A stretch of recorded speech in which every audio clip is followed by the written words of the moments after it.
बिस्मिल्लाहिर्रहमानिर्रहीम। सामीन 3 मार्च सन 1971 को पहली दफ़ा पाकिस्तान की फ़ौज ने बंगाली पाकिस्तानियों पे गोली चलाने का फ़ैसला किया। ऐलान हुआ कि जो बंगाली घर से बाहर आएगा तो उसकी मैयत उसके घर पहुंचा दी जाएगी। बंगालियों ने इस ऐलान को तोड़ने का फ़ैसला किया और बंगाली अपने घरों से निकले। पहली रात 4 बंगाली शहीद हो गए। 4 मार्च सन 1971 को यह सिलसिला चलता रहा और इस रात 25 बंगाली हलाक हुए। 5 मार्च की रात बड़ी खौफनाक थी। इस रात में 125 बंगाली अपनी जानों से हाथ धो बैठे। 655 के करीब लोगों को सीधे फैर लगे। ये वो अदाद शुमार हैं जो हुकूमत पाकिस्तान ने अपने रजिस्टर में लिख के लोगों के हवाले किए थे। फिर क्या हुआ? ये जो शुहदा थीं, ये मैयतें थीं, ये पाकिस्तान तोड़ने का सबब बन गई। सदीक सालिक अपनी किताब मैंने ढाका डूबते में लिखता है कि बंगालियों ने मरने वालों की याद में एक यादगार तामीर की।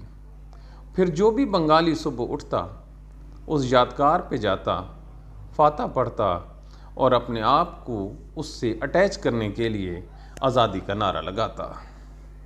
यूं ये जो यादगार थी ये एक फैक्ट्री बन गई जिससे आज़ादी का ईंधन उनको मिलने लगा।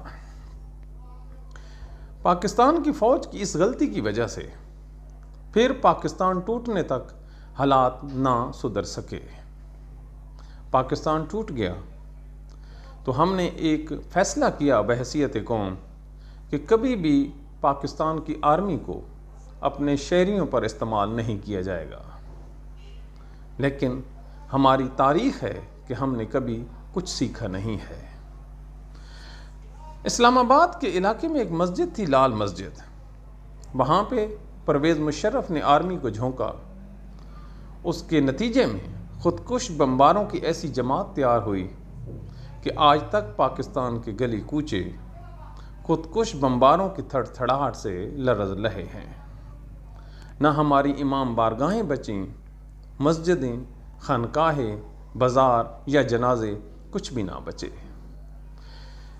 इंटरनेशनल ज़राए कहते हैं, जिसको हुकूमत पाकिस्तान तस्दीक करती है, कि 84,000 अफराद पाकिस्तानी इस जंग में हम खो बैठे।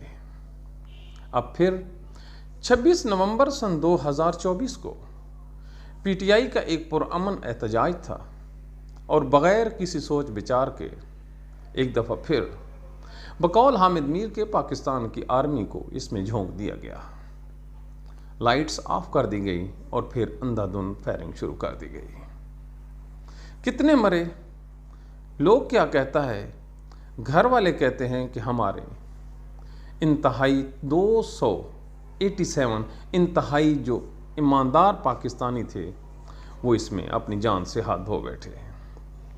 अब उनकी मैयतें अभी पड़ी हैं कि पीटीआई ने 7 तारीख के लिए फिर मैदान में आने का फ़ैसला कर लिया है। अब जो भी आएगा वो मरने के लिए आएगा और जो सामने आएगा उनको मारने के लिए आएगा। पता नहीं पाकिस्तान का क्या बनेगा, लेकिन एक बात तो तय है कि हमने कसम उठाई है कि इस मुल्क को ज़ख्म ज़रूर पहुंचाना है। ना इस मुल्क में फ़हम व फ़िरासत है, ना ही कोई मुदब्बिर आदमी जो इन लोगों को समझा सके कि पाकिस्तान के आर्मी की असल जगह उसकी बैरक्स हैं, इस मुल्क की सड़कें या इक़्तिदार नहीं। लेकिन हर 10 साल बाद हम ये सबक पढ़ते हैं और अगले 3 सालों में वो सबक भुला के फिर वही सबक पढ़ना शुरू कर देते हैं। पाकिस्तान का अलमिया देखिए कि अफ़गानिस्तान हमसे तरक्की कर गया, हिंदुस्तान हमको मुंह नहीं लगाता, चीन हमें मज़ीद कर्जा नहीं देता और ईरान हम पे दहशतगर्दी के इल्ज़ाम में मुंह फेर के बैठा है।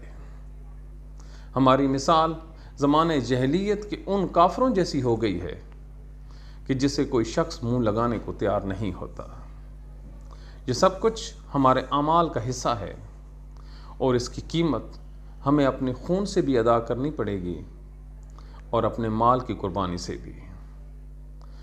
کوئی یاد رکھے نہ رکھے، فوج کا یہ اقدام اتنا زہریلا نتیجہ برآمد کر کے ہمیں دے گا کہ ہماری کئی آنے والی نسلیں دیواروں کے ساتھ لگ کے روتی رہے گی۔ خیال رکھیے، ہمارے ساتھ جڑے رہیے، ہم آپ کو تاریخ کے حوالے دیتے رہیں گے کہ کب کہاں کس نے کیوں غلطی کی۔ Thank you.